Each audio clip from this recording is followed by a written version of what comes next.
Hello, my name's Sue Carter and my colleague Bill Fisher and I will be showing you how to make rolled candles. There's several different types of candle you can make. There's moulded, dipped and rolled. You can make candles out of several different materials. You can use soy wax, palm wax, and for me best of all is the beeswax.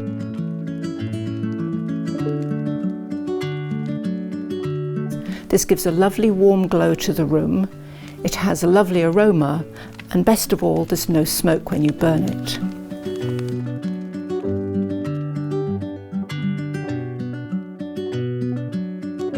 The types of candle we're going to make today are rolled ones. There's a plain pillar candle, there's a tapered candle, or by rolling two different colours of wax you can get a striped effect, and depending upon how you cut the wax affects the depth of the stripe. We're going to show you how to make a simple pillar candle, which is very easy. First, a word about wicks. You can use the wick straight off the roll, but I prefer to use one that's been pre-waxed. That makes the candle easier to burn and easier to light.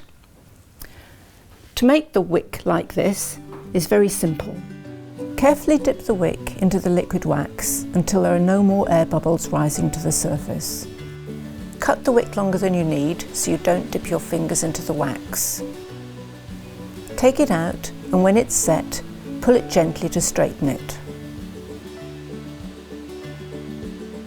The other important thing about wick is the size of it. It can be a bit of trial and error, but if the wick is too thin, the wax will end up in a pool in the middle of the candle, and if it's too thick, it'll burn and dribble over the side of the candle. So now we're going to make our rolled pillar candle using the wick we have just made. But first of all, a word of warning. Wax can be very brittle, so it's important to have a nice warm room. And if you haven't got a warm room, you can use a hairdryer to run over the wax to make it more pliable. I use a cutting board that's got lots of lines on it to make sure that I'm going to be rolling straight. So I'm going to take my wick and place it about 1/2 centimetre from the edge, short edge of the wax. And I'm going to cut the wick about 2 centimetres longer than the candle is going to be. And then you just gradually put the wax over the wick, encasing it along the full length, and go with quite a hard pressure. You don't really want to get any air into the candle as you're going along. And if you've got a very loose candle when you've finished, it'll burn far too quickly and you'll be disappointed with it. So keep the pressure firm along the length of the candle. So keep rolling, keeping an eye on your cutting mat to make sure you're straight. And if you don't have a cutting mat, you can use a ruler. I'm going along, and I'm just going off slightly. So as the candle is still warm, the wax still warm, I can go backwards and just re-roll it to make sure that I've kept myself on the straight line. So as you're coming to the end of the candle, make sure you're keeping the pressure really quite firm. So as you can feel the end of the wax coming, you can press really quite hard to make sure that the seal is made and that the candle will remain intact. The last thing we need to do with our pillar candle is to trim the wick. And I use about 1 centimetre, which is about my finger's length. So I'll cut it just here. And there we are. A nice clean end to our candle. Once you've trimmed the wick of the candle, you can either leave it plain or you can add decorations such as flowers and leaves. Or you can buy these pre-pressed sheets with a honeycomb pattern on them. They come in an infinite variety of colours. But we like to use plain wax, so we pour our own into sheets. There are 2 ways of doing this, and Bill will show us both methods. First, you need a wooden tray with a gap in one corner. This needs to be thoroughly soaked so the wax doesn't stick to it. Melt the coloured beeswax in a double boiler. Never heat wax with direct heat as it's flammable. Pour the wax onto the board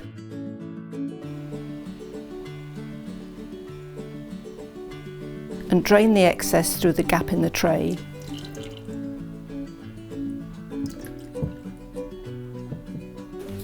Then pour cold water over the wax to set it. This also helps to release it from the tray.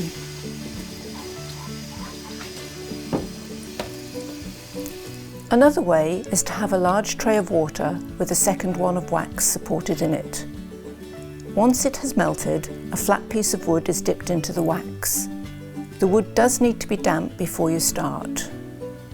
You may need to dip the wood into the wax a second time for a thicker sheet. To help the wax shrink away from the wood, run it under cold water. The edges can then be trimmed.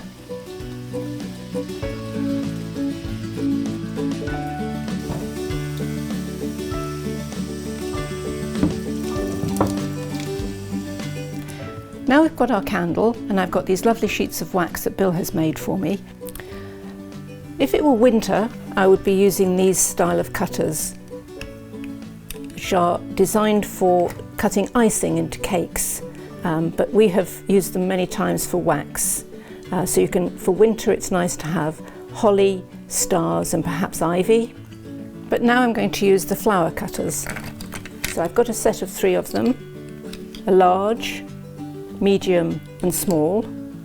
I'm going to cut with the large and small one, the yellow wax, and the medium one is going to go for the purple wax. So to do this, I just take my wax, press my cutter firmly into the board, and I need to press really quite hard on the wax to make sure I go through all of the petals.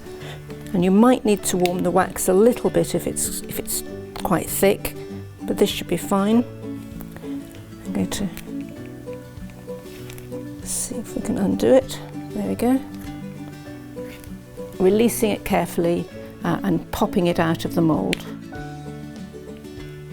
So there's my large flower, and I'm going to do the same with the small one. So pressing quite hard, give it a good press round, all round, so that all of the petals are through the wax.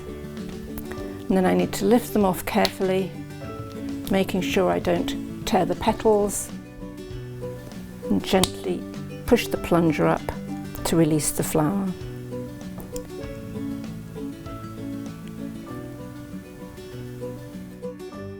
So now I've got my large and small flower, I'm going to go on to my medium flower and the purple wax. And I'm going to cut the medium-sized petal.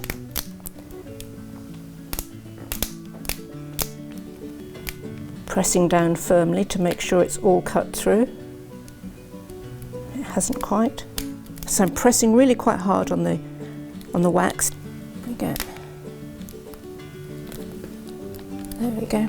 So we have that. Peel that off. So I now have all my 3 flowers that I'm going to assemble. That's quite straightforward. I take the yellow one, pop the purple one on top, and then the next yellow one. Just press them all together, and I'll put it onto my candle. May need to press it quite hard, may need to warm it a little bit, but it's moulded on quite nicely. And I would go on and repeat that process for as many flowers as I would like to put on there. So making rolled candles is really fun to do. You can use all of your creative skills to make some wonderful creations. Rolled candles make a lovely homemade gift. Small children have great fun and with very little assistance can make something for themselves or to give as a present. So when you get to the end, give it a good hard push. Now should we put some flowers on it? Yeah. The benefit of getting children involved in making candles is that they ask questions about bees and wax, and it may lead to them becoming the beekeepers of the future.